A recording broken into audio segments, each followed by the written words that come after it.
My name is Stephen and this is my channel, Heart's Delight Exports. Alright, so I'm back down in my shop today and I'm working on a bit of a project for my brother. He recently went on a bit of a trip, brought back a painting, and now it needs a stretcher frame.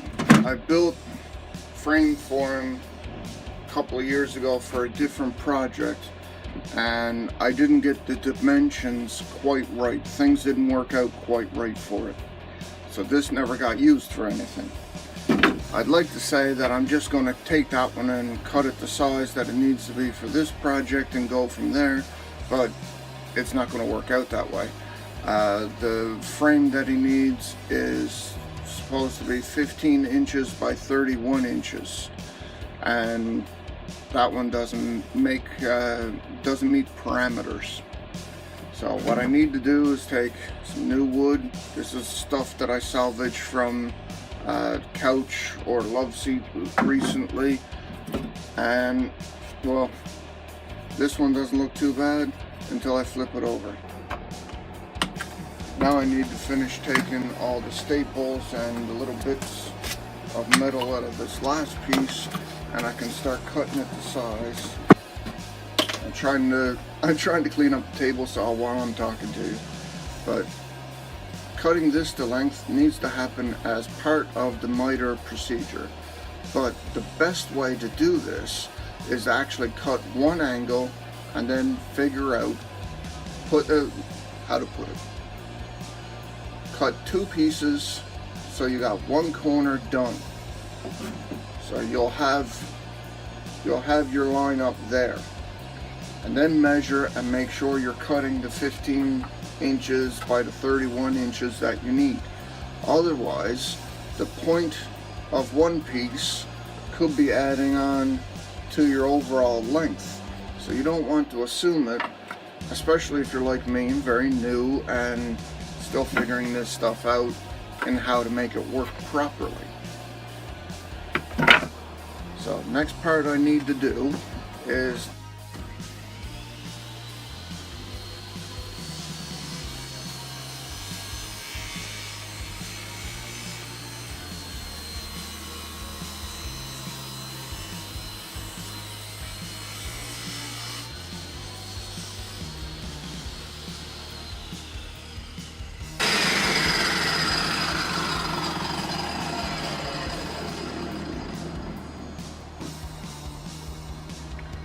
see, that's a nice flush cut.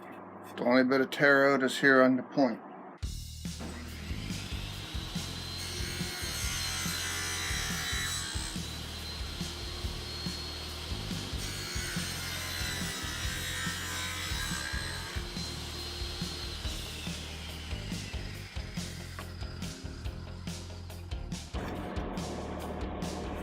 So that lines up a lot better, a lot nicer, and it's tighter all the way around.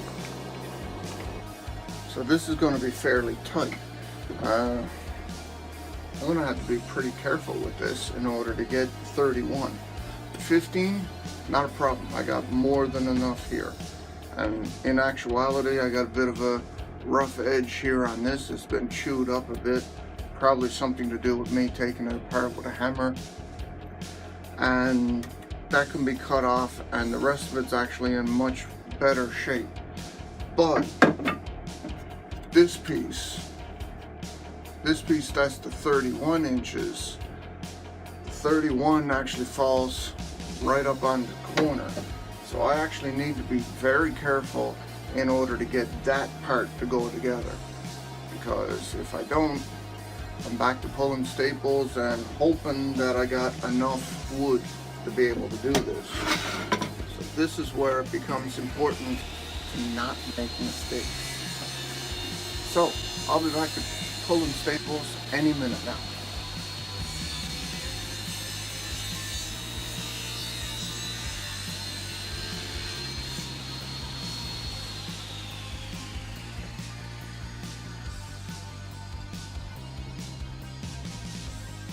Anyway, I'm measuring it and it's actually coming up to like 31 1/4. That's awesome. It means I can come back and keep shaving it back until the whole thing measures 31 inches exactly.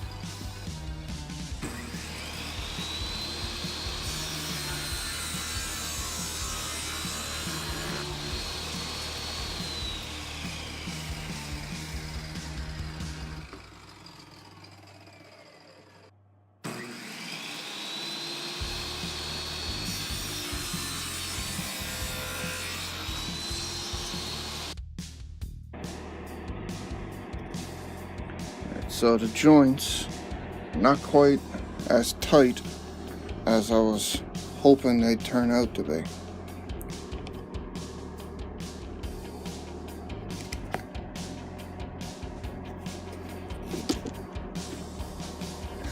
So here you can see what the joints are looking like.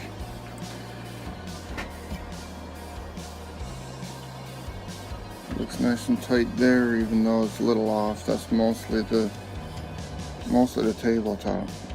This one is off because it needs to actually move out, which will force the other one off.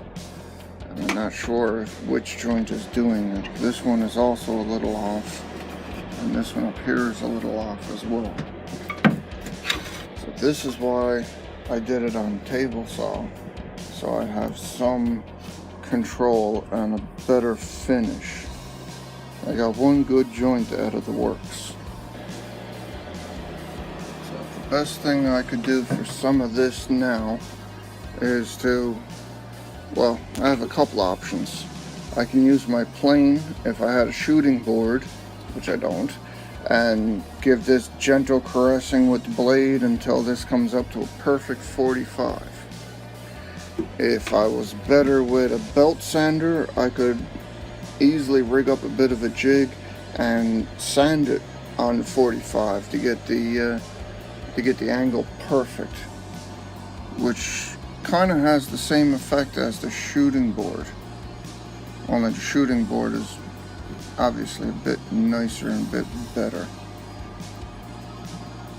I could bring this back, I could cut it a little bit more, but then I run into the risk of things going off on the measurement, which I haven't checked yet. So now I've kind of left you in suspense. What am I going to do? Well,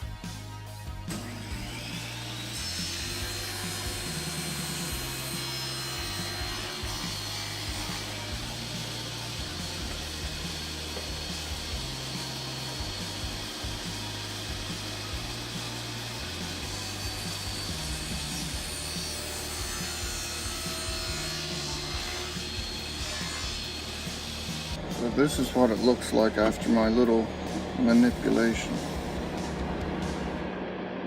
The joints are tighter, relatively speaking. So all that's left to do with this really is to put it in some sort of corner clamp, or in my case a band clamp, and glue all the corners together. And once the glue is set,